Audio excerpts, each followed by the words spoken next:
Today we're going to check out the plane here, the DA62, and it's the original, the big one is a diamond aircraft, and then this one is an assembly model. You can see here, get to glue it together, but that's kind of fun. You can take a little pride in building your own airplane.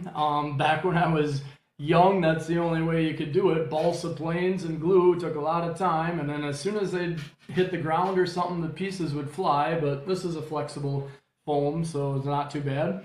And it's kind of funny, there's no company name on this one. Like my other planes, they're all proud to be XK, or they're proud to be Flybear, FX series and stuff like that, but they don't even put their company name on here, so it's kind of funny. And one reason I picked this out, it actually has the motors, the twin differential thrust motors are the same as on the real one. They aim forward. It's like a kind of a scale plane, so it's really cool.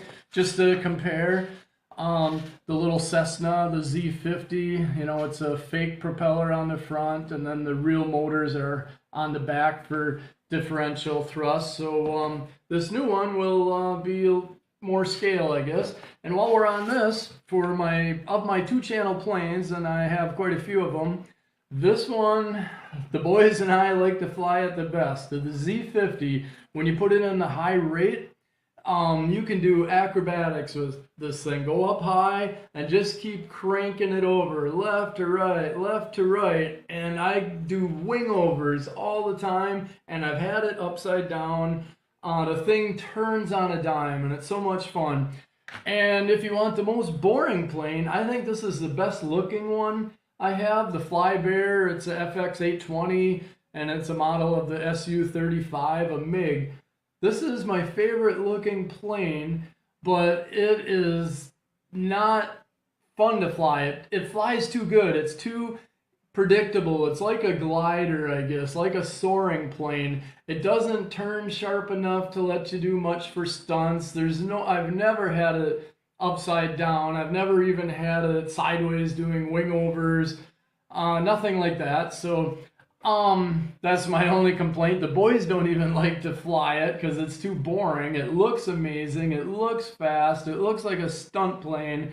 But the boys always want to fly this little Z50 Cessna. It's easy to fly too. Do the regular rate, the slow rate or whatever for the turning, and it's a great training plane. But when you kick it in the high rate, it's crazy. It can tumble and everything. So just pretty soon I'll do a video on what I like and what I don't like on all my planes. Got 8 of them now, the foam planes, because I like affordable ones. If you do crash them hard or something, you're not gonna cry all night long or something like I used to do with my expensive ones. So anyway, we'll get into this one.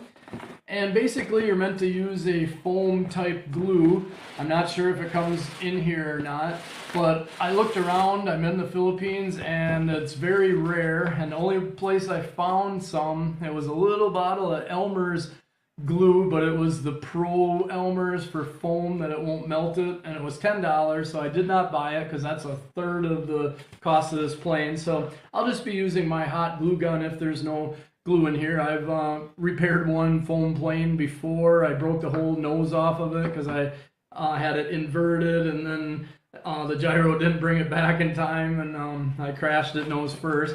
So anyway, we'll see what we got. Here we got all the pieces. We have the tail section, and I like the colors on it. It's blue and it's silver. It's not really white, it's silver.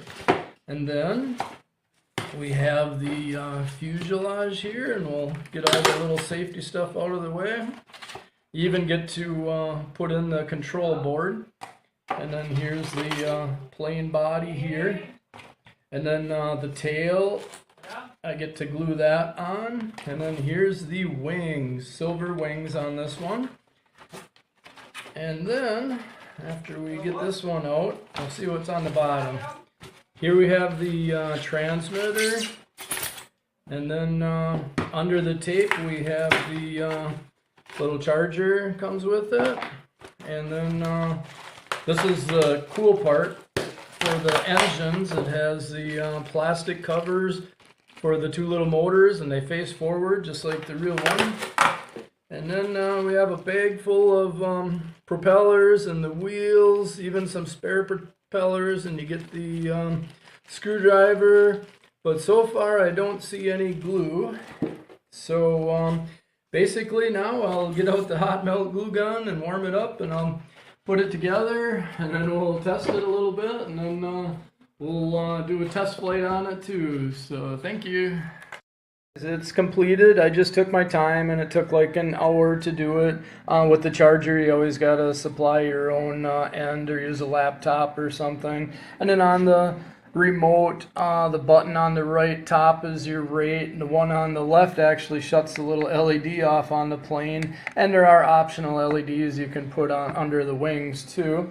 The motor covers, they only fit one way because the wing is at an angle, so that's the only thing to watch out for. And then the motors, the wires are labeled, the left one and the right one. And then underneath, one thing to watch out for, there's a special part in the foam to hold the battery, so you make sure when you glue in this control board that the battery will be in that spot, and the rest of the board with all the little printed circuits is in the other spot.